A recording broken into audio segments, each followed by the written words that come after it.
Can you even imagine the audacity? There I sat, in a sterile courtroom, surrounded by lawyers and the stifling air of injustice, watching this woman, this mistress, smirk as if she'd already won. She actually believed she had taken everything from me, everything my husband and I had built, everything he had promised me. Her smug expression, her self-satisfied posture, it all screamed victory. But what she didn't know, what no one in that room knew, was that I was holding a secret, a piece of paper that would obliterate her carefully constructed lie and expose her for the conniving gold digger she truly was. Was I wrong to let her gloat, to let her believe she had triumphed before I pulled the rug out from under her so spectacularly? Tell me, honestly, would you have done the same, or would you have revealed the truth sooner? My story, the one that led to that pivotal moment in court, began not with a bang, but with the quiet hum of a life well lived, a life I thought was secure and loving. My husband, Robert, and I had been together for 35 years. We met in college, young and idealistic, dreaming of a future where we'd build something meaningful together. We started from nothing, just two ambitious kids with a shared vision. Robert was a brilliant architect, a true visionary, and I was his rock, his business partner, handling all the logistical, financial, and administrative aspects of our firm, Sterling Designs. We built it from small, two-person operation in our garage to a renowned architectural firm, responsible for some of the most iconic buildings in the city. Every brick, every blueprint, every late-night budget session, we did it together. Our lives were intertwined, our successes and failures shared. We didn't have children, a choice we made together, deciding instead to pour our energy into our work and each other. Our home, a beautiful, sprawling house that Robert had designed himself, was our sanctuary, filled with memories of holidays, laughter, and quiet evenings spent planning our next big project. We had a comfortable life, not lavish, but certainly prosperous, built on a foundation of mutual respect, hard work, and what I believed was unwavering love. The first crack in my perfect world appeared subtly, almost imperceptibly, like a hairline fracture in a masterpiece. Robert started working longer hours, which wasn't entirely unusual, given the demands of our firm. But then he began taking business trips without me, something he rarely did. When I asked about them, he'd be vague, citing client confidentiality or unimportant meetings. He became more distant, less engaged in our conversations, his mind seemingly elsewhere. I tried to dismiss my growing unease, telling myself it was just stress from work, a temporary phase. He was getting older, maybe he was just tired. But the gut feeling, that cold knot of intuition, persisted. Then came the phone calls late at night that he'd answer in hushed tones, often walking out of the room. When I questioned him, he'd snap, accusing me of being suspicious, of not trusting him. "It's just work, Sarah," he'd say, his voice strained. "You're imagining things." I wanted to believe him. I truly did. 35 years of shared history made it almost impossible to consider any other explanation. The truth, when it finally crashed down, was brutal and swift, leaving a wreckage of shattered trust and a broken heart. It was a Tuesday afternoon, and Robert had told me he was flying to a conference out of state. Something, a nagging feeling I couldn't shake, made me decide to go into the office earlier than usual. I was looking for a specific file, one of our oldest projects, for some archival research. I found it, but tucked inside, almost deliberately hidden, was a glossy photograph. It wasn't a blueprint or a client proposal. It was a picture of Robert, beaming, his arm around a woman I didn't recognize. She was young, significantly younger than us, with bright, overly perfect blonde hair and a dazzling, almost predatory smile. And they were on a beach, a tropical paradise, clearly not a business conference. My hands trembled as I stared at the photo, the blood draining from my face. This wasn't work. This wasn't client confidentiality. This was a betrayal, stark and undeniable. I confronted him that night. He had returned from his conference, full of fabricated stories about dull presentations and networking lunches. I simply placed the photograph on the dinner table between us.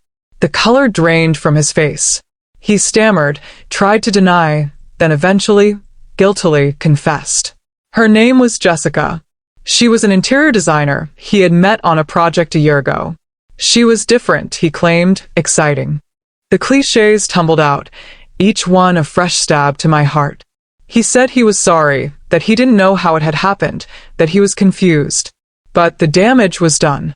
35 years, reduced to nothing by a cheap affair. I was devastated, beyond words. The man I had loved, the man I had built an empire with, was a stranger. We tried to reconcile, or at least I tried. For months, I went through the motions, hoping to salvage something, anything, from the wreckage of our marriage. He moved out into a small apartment, ostensibly to give me space and figure things out. He promised he would end things with Jessica, that she meant nothing, that I was his true love. I was desperate to believe him, desperate to cling to the memory of the man I thought I knew.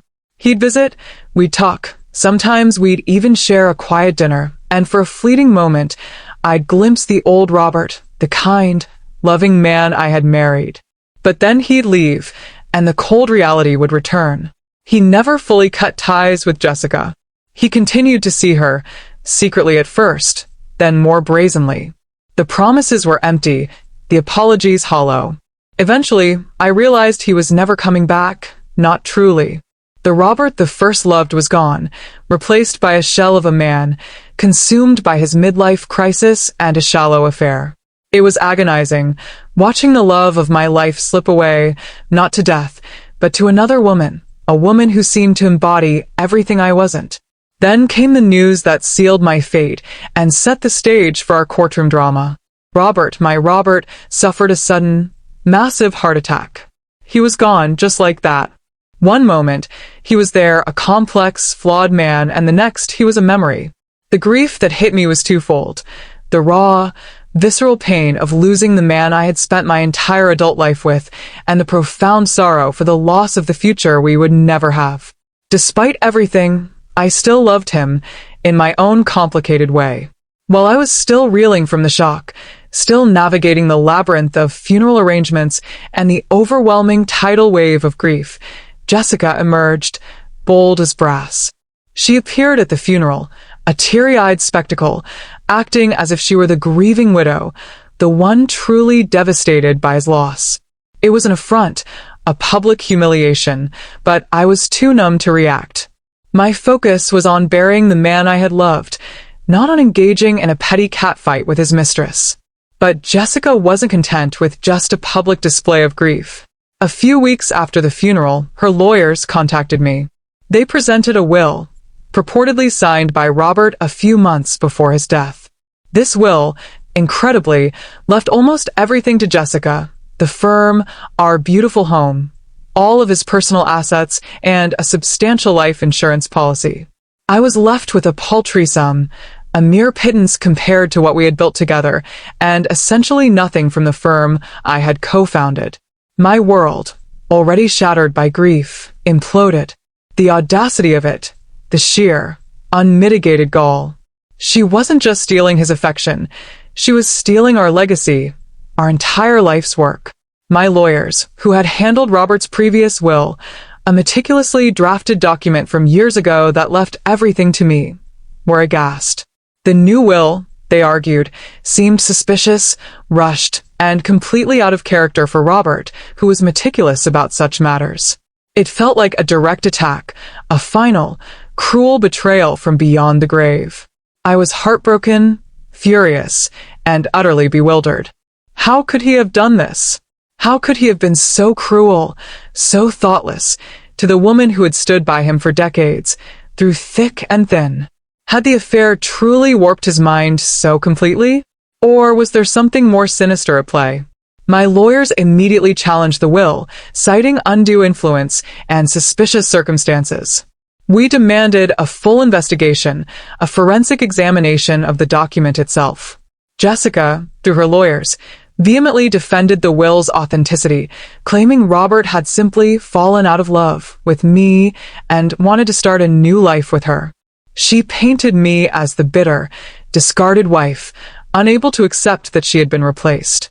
The narrative she spun was ugly, humiliating, and utterly false. But she had the document, and it seemed the law on her side. So that's the situation I was in. Faced with losing everything I had ever worked for, everything I believed was rightfully mine, to a woman who had systematically destroyed my marriage and now sought to erase my very existence from Robert's legacy.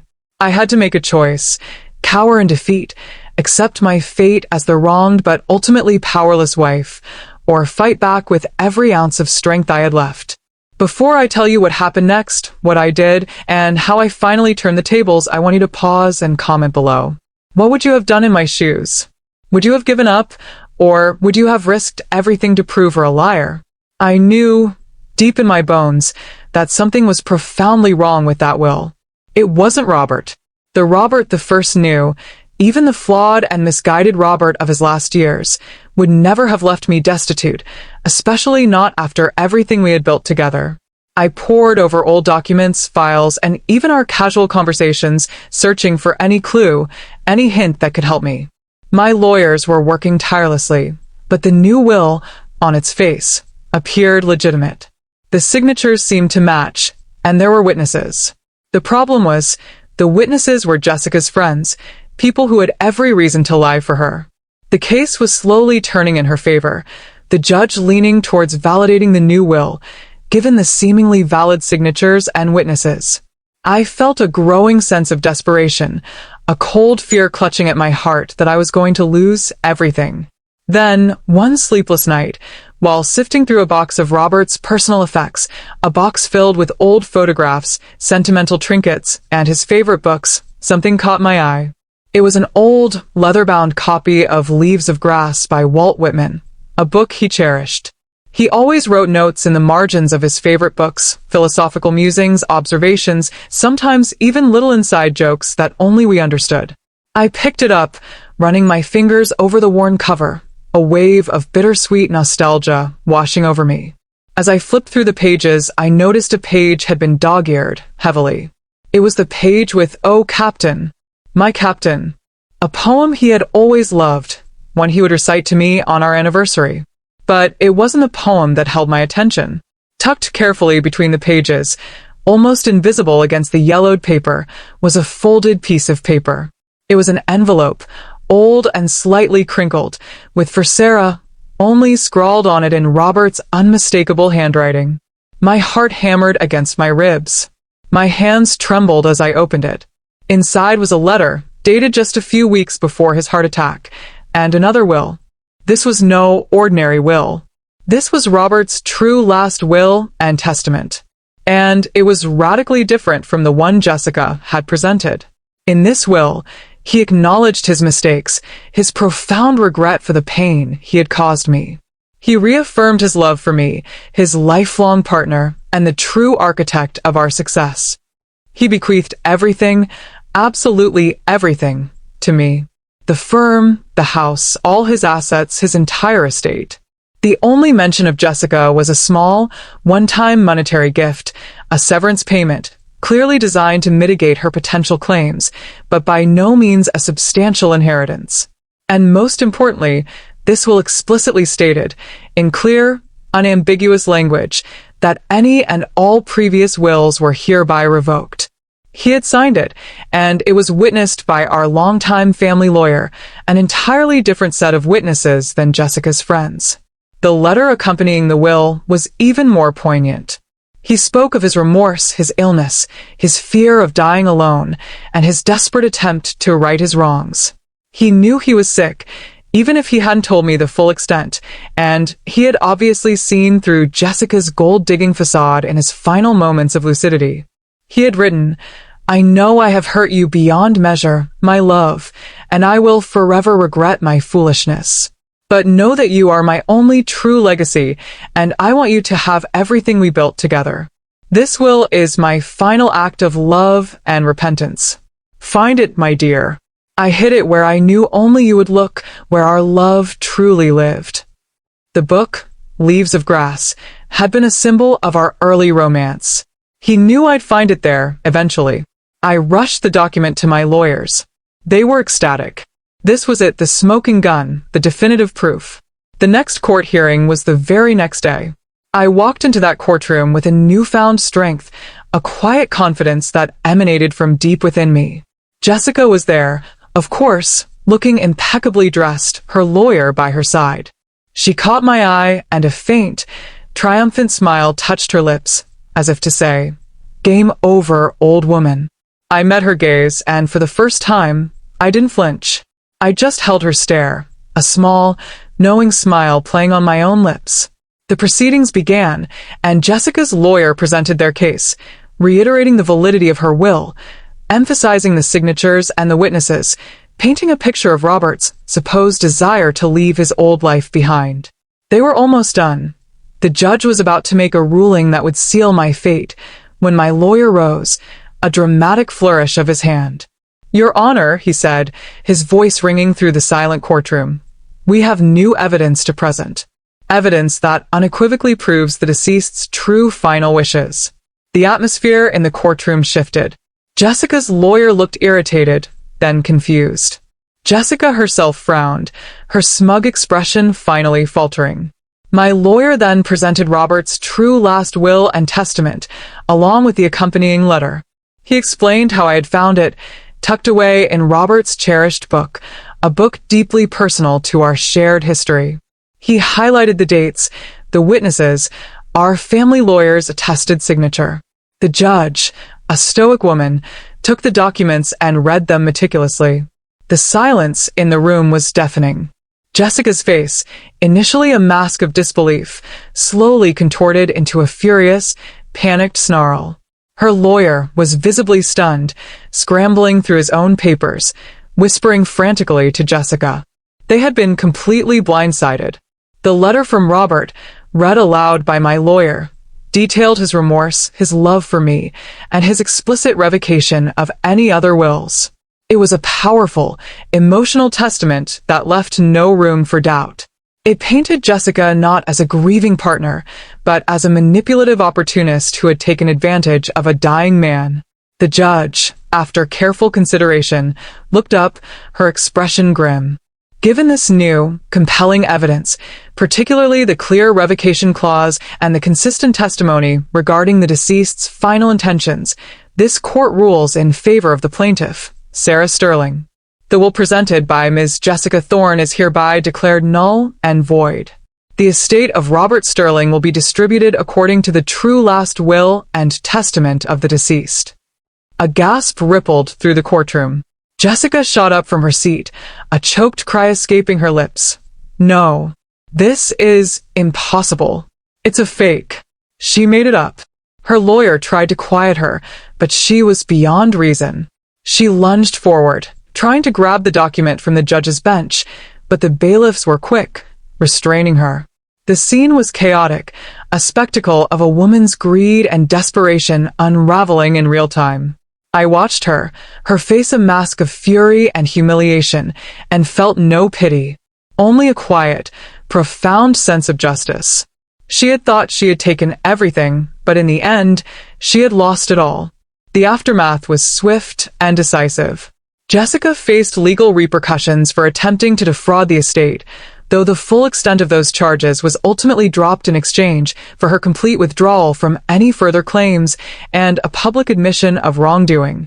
Her reputation was in tatters, her design business collapsed, and she disappeared from the city, leaving behind a trail of scorn and disgust.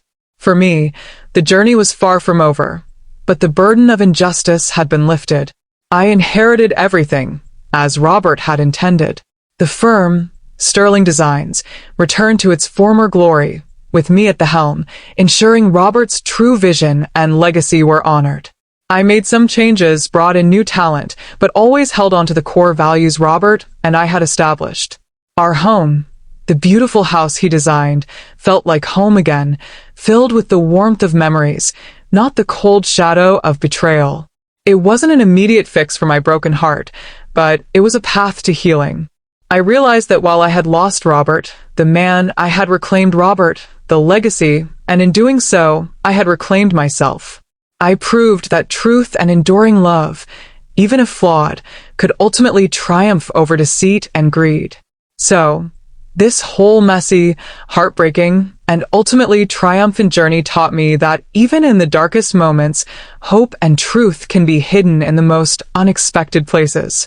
It taught me the power of never giving up, of trusting your instincts, and of fighting for what is right, no matter how insurmountable the odds seem. If you've ever faced betrayal and fought your way back, if you were on my side in this crazy story, then please give this video a like. Subscribe for more true stories of resilience, justice, and unexpected twists that prove life is stranger than fiction. And tell me, what are your final thoughts on Jessica's outrageous audacity and Robert's final act of redemption? Share them in the comments section below. I'll see you all in the next story.